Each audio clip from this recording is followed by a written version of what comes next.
Olá a todos, bem-vindos a mais um Café com História. Hoje vamos falar sobre o crescimento e consolidação do Império Marítimo Português. Tudo começa depois da crise dinástica de 1383 e 1385, quando tinha terminado a primeira dinastia e tinha iniciado a segunda, com a subida ao trono do mestre Davis. Depois da vitória na Batalha de Altos Barrota, Dom João tinha necessidade de legitimar o seu poder, visto que era considerado por muitos como um filho bastardo ou ilegítimo do rei da primeira dinastia, Dom Pedro. Dom João Mestre Davis procurou o reconhecimento do Papa da época para garantir o apoio da Igreja Católica. Era necessário, porém, ir mais longe, e então, para obter reconhecimento de várias potências estrangeiras, Dom João procurou casar com uma candidata que reforçasse a sua pretensão ao trono.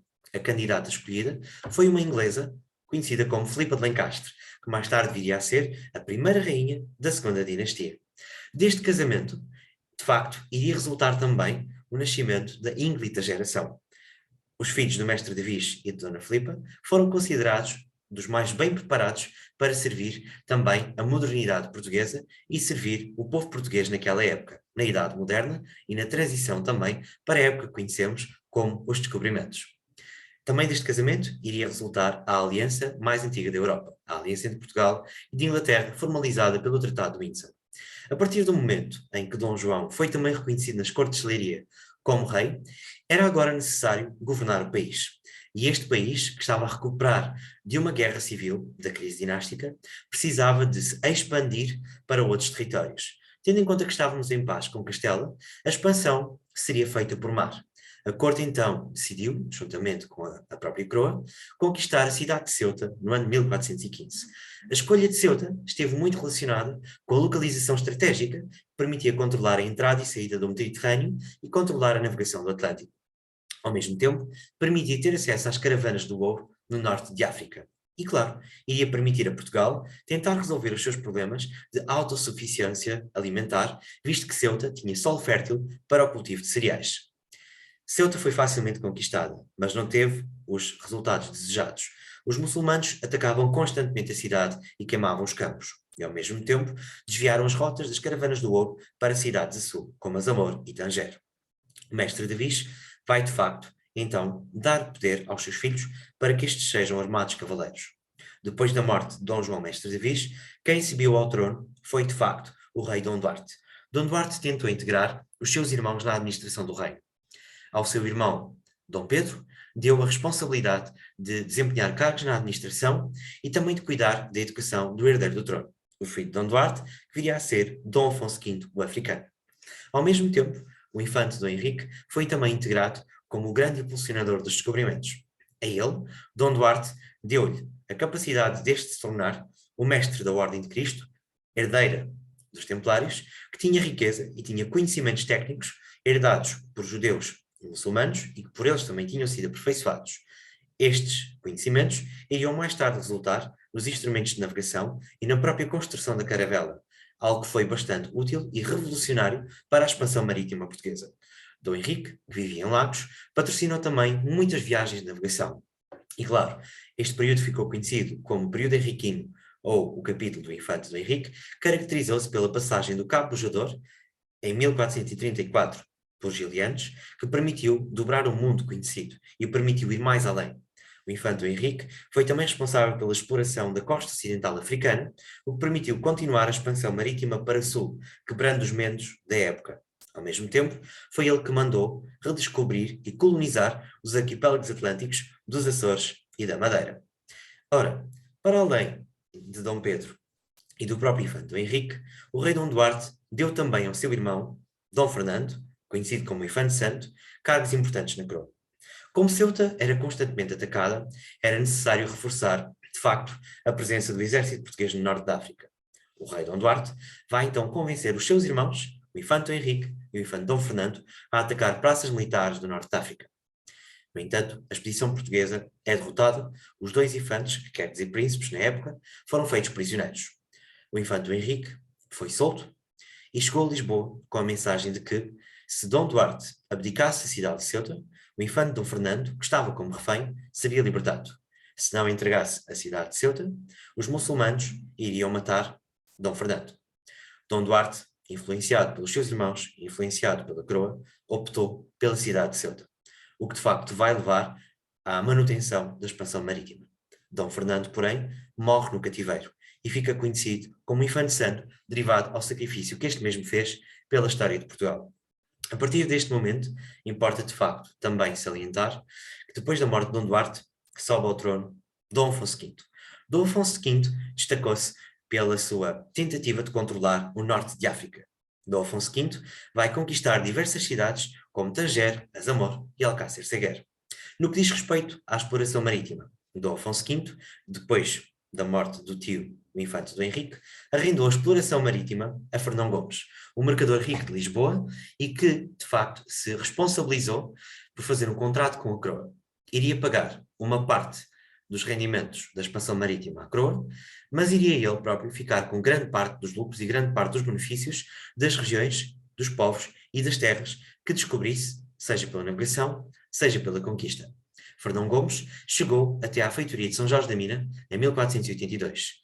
Uma feitoria é um lugar fortalecido, um lugar com muralhas, que serve também para fazer comércio e guarnecer os portugueses e os seus produtos. A feitoria de São Jorge da Mina foi muito importante para controlar o comércio dos portugueses na costa ocidental africana. Durante o reinado de Dom Afonso V, houve também um grande desenvolvimento da arquitetura militar portuguesa. Depois da morte de Dom Afonso V, quem assume o trono de Portugal vai ser Dom João II, que fica conhecido como El Hombre, ou o Príncipe Perfeito. Dom João II, de facto, de uma forma muito dura, conseguiu submeter a nobreza portuguesa aos seus interesses. Durante o seu reinado, a coroa, ou seja, o rei, retoma o controle sobre a exploração marítima. Esta deixa de ser arrendada a privados e passa a ser controlada pelo próprio monarca, que tenta retirar 1/5 de todo o comércio que se faz. Ao mesmo tempo, é Dom João II, que é casado com a rainha Dona Leonor, que consegue criar o primeiro sistema de espionagem portuguesa.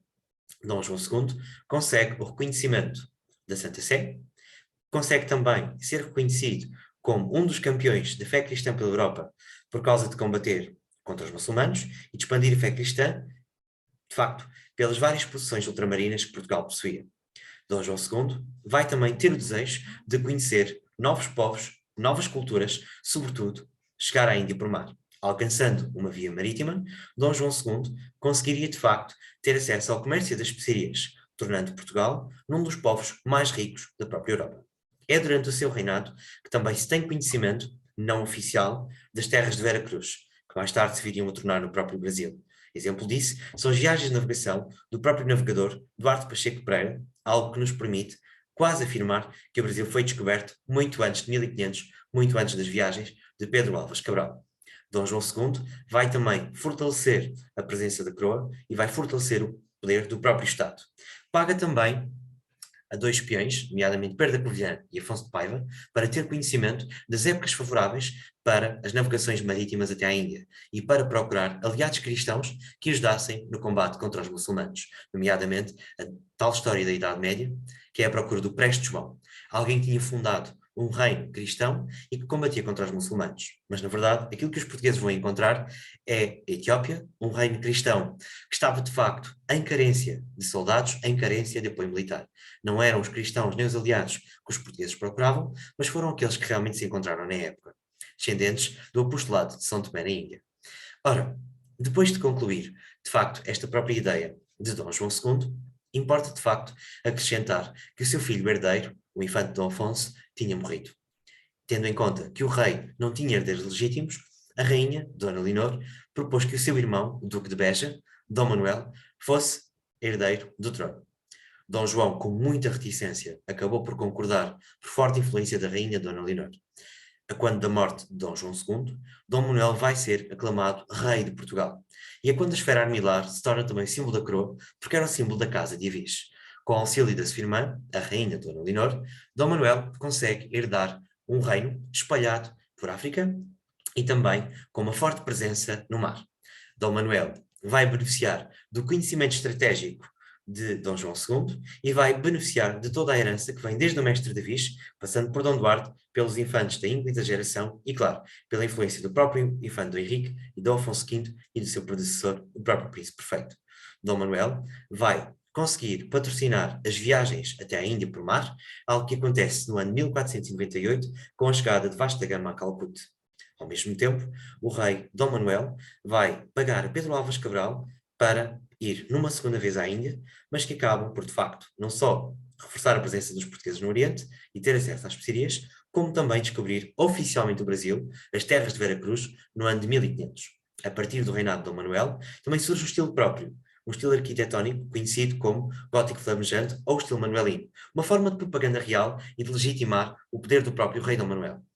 Importa também aqui acrescentar que Dom Manuel vai também ter uma relação muito forte com a Santa Sé, com a Igreja Católica, sobretudo obtendo o título de protetor do Império Cristão Português. A partir deste momento, também o Papa reconhece a formação do Padroado Português do Oriente e do Estado Português da Índia, ou seja, o nosso Império no Oriente.